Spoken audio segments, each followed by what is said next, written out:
She was a queen who seduced two of the most powerful men in history, not with beauty alone, but with an intellect that could build an empire and a ruthlessness that could bring it to its knees.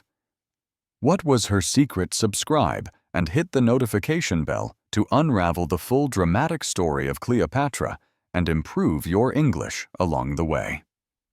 Chapter 1. Cleopatra's Early Life. Let's travel back in time together. Imagine. More than 2,000 years ago, in the year 69 BCE, in the beautiful city of Alexandria in Egypt, a baby girl was born. This baby's name was Cleopatra VII, and she would one day grow up to become a queen like no other.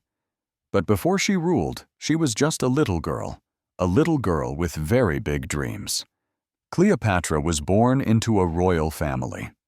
This family was called the Ptolemaic dynasty. They had ruled Egypt for many, many years, but they were not originally from Egypt. Their family came from Greece. Cleopatra's ancestor Ptolemy I was one of Alexander the Great's generals.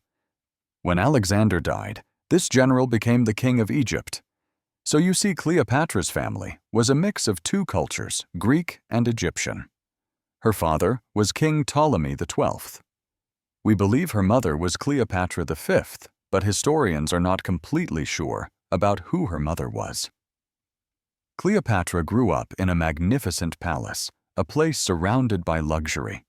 She had servants to help her beautiful clothes to wear, and the very best education a person could receive. But life in a royal family was not as easy as it seems. It was not always safe. There was always danger hiding in the shadows. Family members often fought with each other for power. Sometimes they even killed each other to become the king or queen. It must have been very frightening for a young girl. From a very young age, Cleopatra learned a very important lesson. Knowledge was power. While most women in her time did not receive a good education, Cleopatra studied very hard. She learned to speak many languages, including Greek, Latin, Egyptian, and even Hebrew. People say that she could speak at least 7 languages fluently. This was so rare and so special. It made her stand out. Cleopatra was also curious about everything around her. She studied science, mathematics, literature, and politics. She wanted to be more than just a queen who wore a beautiful crown. She wanted to be a wise and powerful ruler for her people. But she also had another secret weapon, her charm. Cleopatra was not only very intelligent, she was also very confident. People said she had a beautiful voice, a voice that could capture anyone's heart. But her childhood was not always happy. Her father, King Ptolemy XII, was not a very strong ruler. Many people in Egypt did not like him. They thought he was weak and that he spent too much money. Because of this, sometimes Cleopatra's family had to leave Egypt just to stay safe. So at a young age, Cleopatra learned that being a ruler meant you would have many enemies.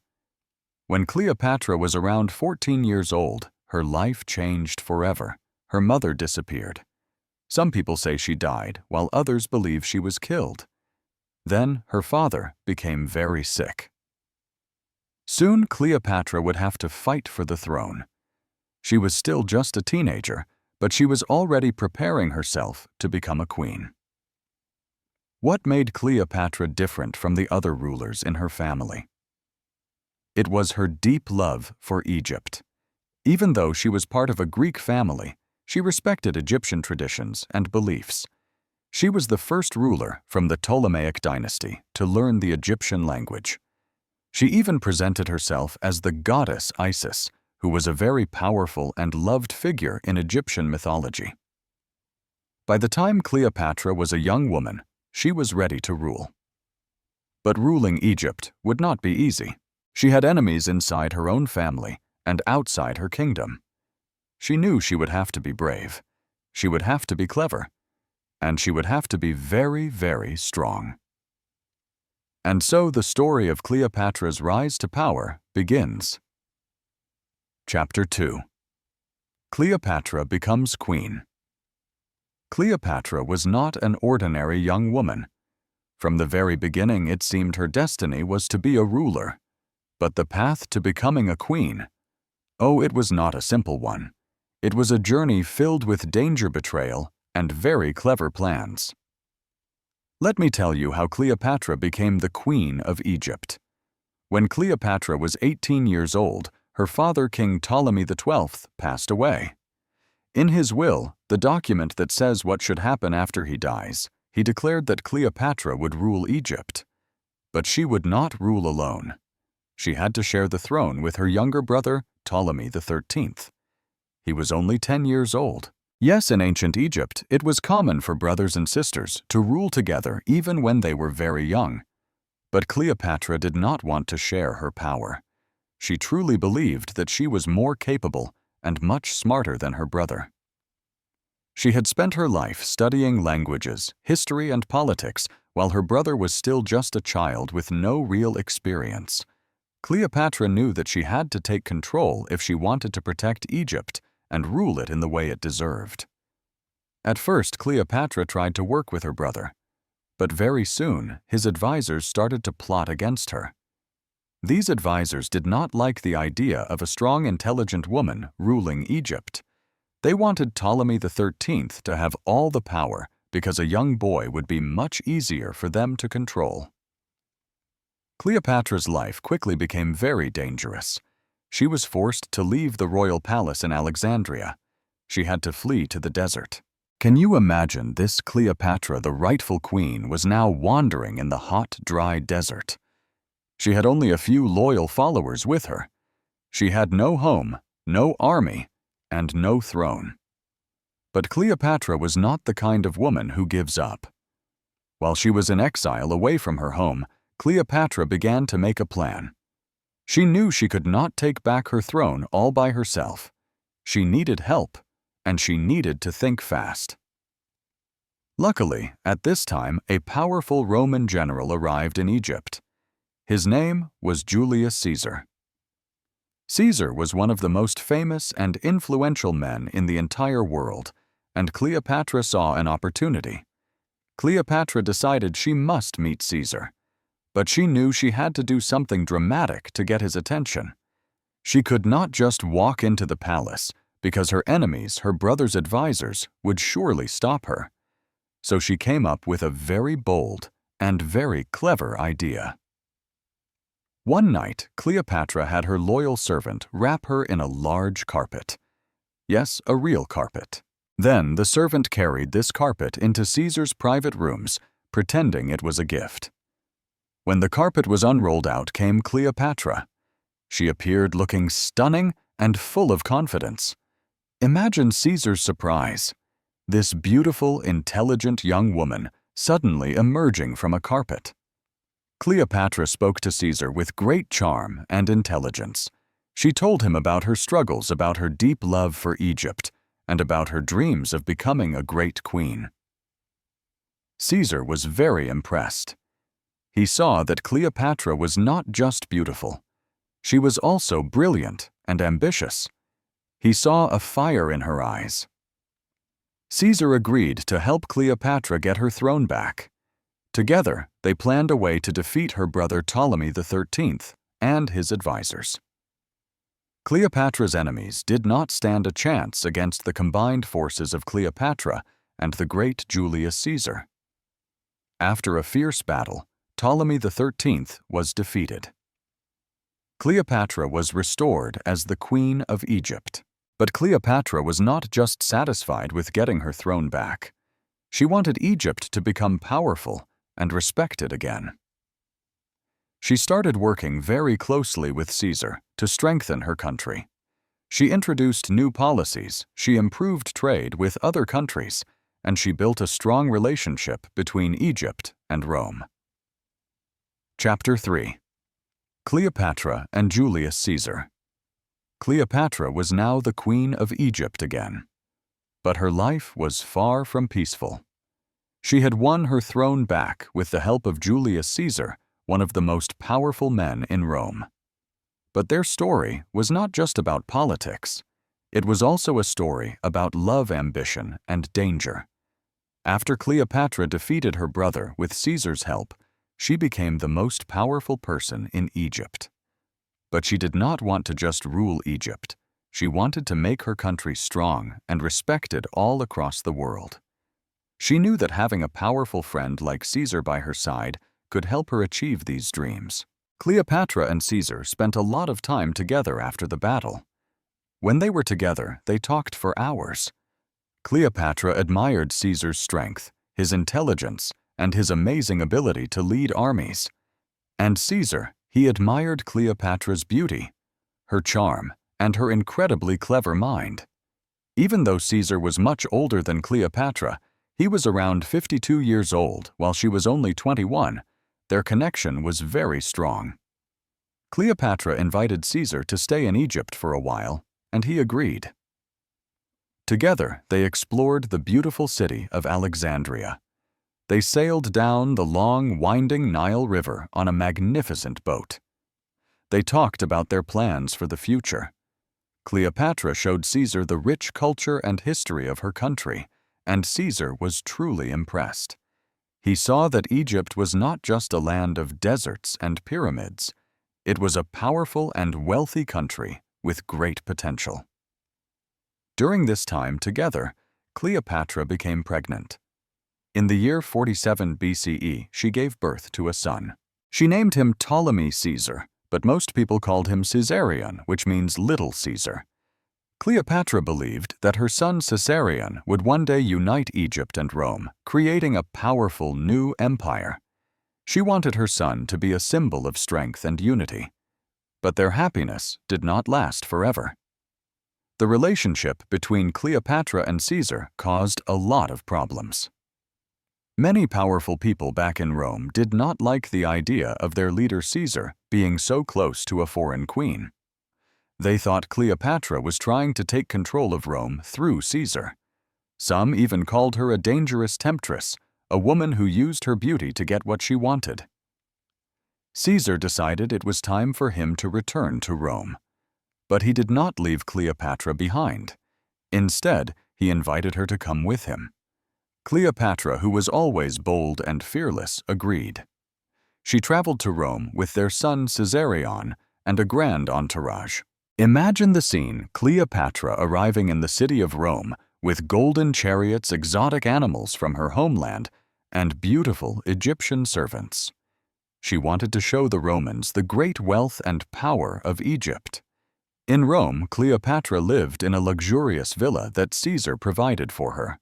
She went to banquets, met important Roman leaders, and even influenced Roman fashion with her unique Egyptian style. But not everyone welcomed her. Many Roman women were especially unhappy because Cleopatra was so different. She was confident, she was glamorous, and she was not afraid to stand out. While she was in Rome, Cleopatra watched as Caesar's power grew. He declared himself dictator for life, which meant he had complete control over Rome. Cleopatra hoped that this would make their alliance even stronger. But trouble was brewing. Many Roman senators were very unhappy with Caesar's growing power. They started to plot against him in secret. In the year 44 BCE, something terrible happened. Julius Caesar was assassinated. He was killed by a group of senators who feared he was becoming too powerful. They stabbed him right there in the Roman Senate. His death shocked the entire world. Cleopatra was devastated. She felt a deep sadness in her heart. She had lost her greatest ally, her friend, and the father of her son. Cleopatra knew in that moment that her life was in danger. Without Caesar to protect her, she had no friends in Rome. Many people saw her as a threat, and she had to act quickly. She gathered her servants, her son, and all her treasures, and she fled back to the safety of Egypt. Back in Egypt, Cleopatra was determined to stay strong. She mourned Caesar's death, of course, but she did not let her sadness stop her. She continued to rule Egypt with wisdom and courage. She strengthened her army, improved the economy, and prepared for whatever challenges would come next. She also made sure to protect her son, Caesarion.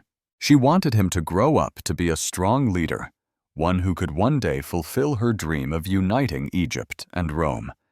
She taught him about politics, about strategy, and about the responsibilities of being a ruler. But Cleopatra knew that Egypt was still in a dangerous position. Rome was the most powerful empire in the world, and Egypt needed a strong ally to survive. Cleopatra began to look for new ways to protect her country and her throne. This chapter of her life was filled with love loss and survival. She had faced one of the greatest tragedies of her life, but she refused to give up. Chapter 4. Cleopatra and Mark Antony. After the death of Julius Caesar, Cleopatra's life took another exciting and dramatic turn. This next chapter is about her meeting with Mark Antony, one of the most powerful leaders in Rome. Their story became one of the most famous love stories in all of history. After Caesar died, Rome was in chaos. Many powerful men were fighting to take control of the empire. Among them were Mark Antony, a brave general, Octavian, who was Caesar's adopted son, and another man named Lepidus. Together, these three men formed something called the Second Triumvirate to rule Rome. But it was clear that they did not trust each other. Mark Antony was a brave soldier and a very skilled leader. He was strong, handsome, and very confident. He was also charming, and people admired him. Mark Antony had heard many stories about Cleopatra, the beautiful and intelligent Queen of Egypt, but they had never met. At this time, Mark Antony wanted Egypt's support. Egypt was a very rich and powerful country, and he needed its help. Cleopatra, on the other hand, wanted to protect Egypt from Rome's growing power.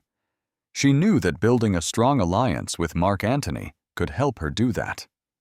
One day, Mark Antony sent a message to Cleopatra. He asked her to meet him in Tarsus, a city in modern-day Turkey, to discuss their alliance. Cleopatra knew this was her chance to impress Antony, and so she planned something truly unforgettable.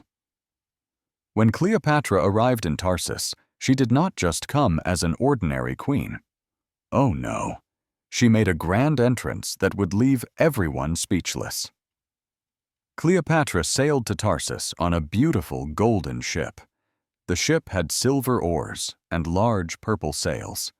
She dressed herself as the goddess Aphrodite, the Greek goddess of love and beauty. She surrounded herself with beautiful servants who were dressed as other gods and goddesses. The air was filled with the sweet smell of perfumes and flowers. It was more than a meeting. It was a performance. When Antony saw Cleopatra, he was amazed. He had never seen anyone like her before. She was so confident, so intelligent, and so beautiful. Cleopatra spoke to Antony with great charm and wit, and he could not take his eyes off her. That first meeting is the beginning of their powerful and passionate relationship. Cleopatra invited Antony to come to Egypt, and he accepted her invitation. In Alexandria, they spent their time together, enjoying lavish banquets, wonderful parties, and fun games. Cleopatra showed Antony the beauty of Egypt and its rich culture. They laughed together. They shared stories, and they made big plans for the future. Antony fell deeply in love with Cleopatra, and she fell in love with him too. Together, they dreamed of creating a great empire that would rule both Rome and Egypt.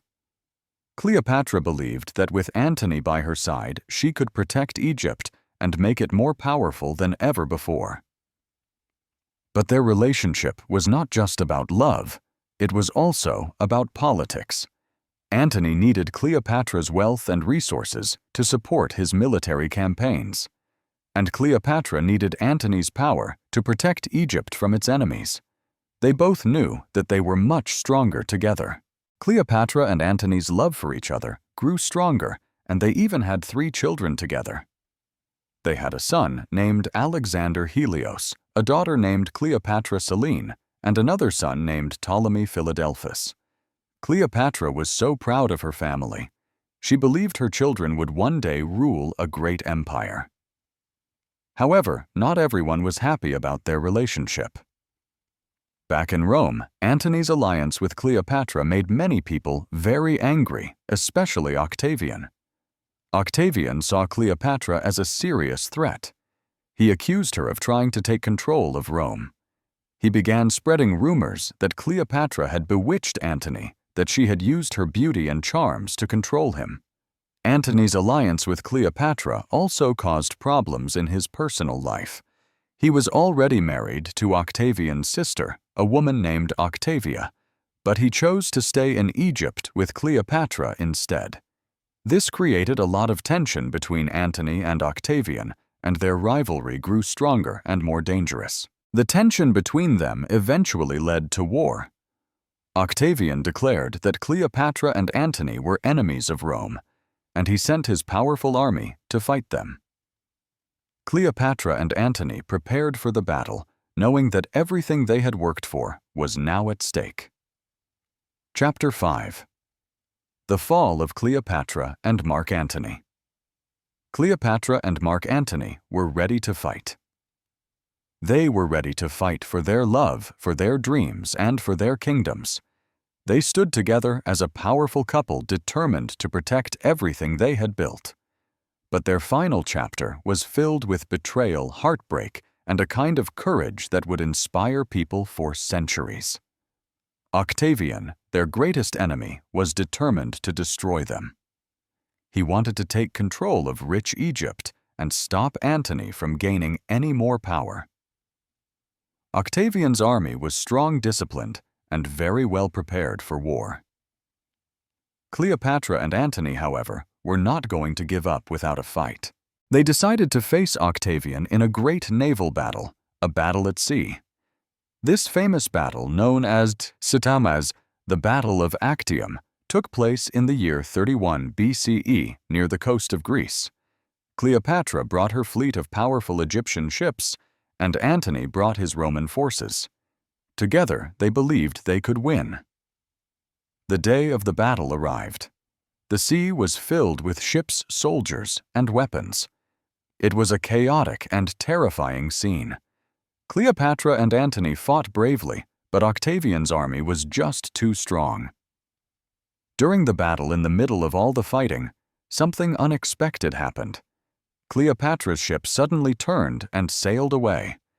Many historians believe that Cleopatra retreated to protect her fleet and to save herself so she could fight another day. But Antony, in the smoke and noise of the battle, misunderstood her actions. He thought Cleopatra had betrayed him, that she had left him all alone. Feeling heartbroken and confused, Antony's forces began to fall apart. Octavian's army defeated them easily. Antony was left devastated. He returned to Egypt to find Cleopatra desperate for answers. When they finally met, Cleopatra explained what she had done. She told Antony that she had not betrayed him. She had only wanted to save their lives and their resources. Antony believed her, and their love for each other remained strong, but they both knew their enemies were closing in. Octavian's army followed them to Egypt. Cleopatra and Antony tried to defend the city of Alexandria, but they were outnumbered. They soon realized they could not win this war, but they were determined to stay together until the very end. Antony fought bravely in one last battle, but his army was defeated. Heartbroken and believing a false rumor that Cleopatra was already dead, Antony fell on his own sword. As he lay dying, news came that Cleopatra was still alive. His loyal servants carried him to Cleopatra's hiding place, a large tomb she had built for herself. There, the two lovers shared their final moments together. Antony died in Cleopatra's arms, leaving her all alone to face her enemies. Cleopatra knew that Octavian would soon capture her. She refused to let him parade her through the streets of Rome as a prisoner, showing her to the world as a defeated queen. Cleopatra was a woman of great pride and dignity. she decided to take control of her own fate. In her final moments, Cleopatra dressed in her finest royal robes and her crown. She surrounded herself with treasures and symbols of her great reign. According to the legend, she arranged for a poisonous snake, a type of snake called an asp, to be brought to her in a basket of figs. She allowed the snake to bite her, ending her life on her own terms. A queen until the very end. When Octavian and his soldiers arrived, they found Cleopatra dead, lying peacefully in her royal chamber. He was shocked, but he was also impressed by her incredible courage. Cleopatra's death marked the end of the Egyptian kingdom. Octavian took control of Egypt, and it became a part of the vast Roman Empire. But Cleopatra's story did not end there. Her life and her great love with Mark Antony became legendary. People for thousands of years have admired her for her intelligence, her bravery, and her fierce determination. She was not just a queen. She was a symbol of strength, resilience, and courage. Cleopatra's story teaches us that even when we face great challenges, we can stand strong and fight for what we believe in. She never gave up on her dreams or on her country. She showed the world that a woman can be a powerful leader, a brilliant thinker, and a brave warrior. Her life may have ended in tragedy, but her legacy lives on forever. Cleopatra reminds us to never give up, to believe in ourselves, and to take control of our own destiny. She proved that even in the darkest moments, we can face our challenges with courage and with dignity. So my friends, let Cleopatra's story inspire you. Let it inspire you to be strong, to dream big, and to never let fear stop you. Her life may have been filled with struggles, but it was also filled with love, hope, and greatness. Be like Cleopatra, bold, fearless, and unforgettable. What did you think of this incredible journey? Isn't Cleopatra's story one of the most inspiring stories in history? Let her life remind you that no matter how hard life gets, you have the power to rise above it. Thank you for listening.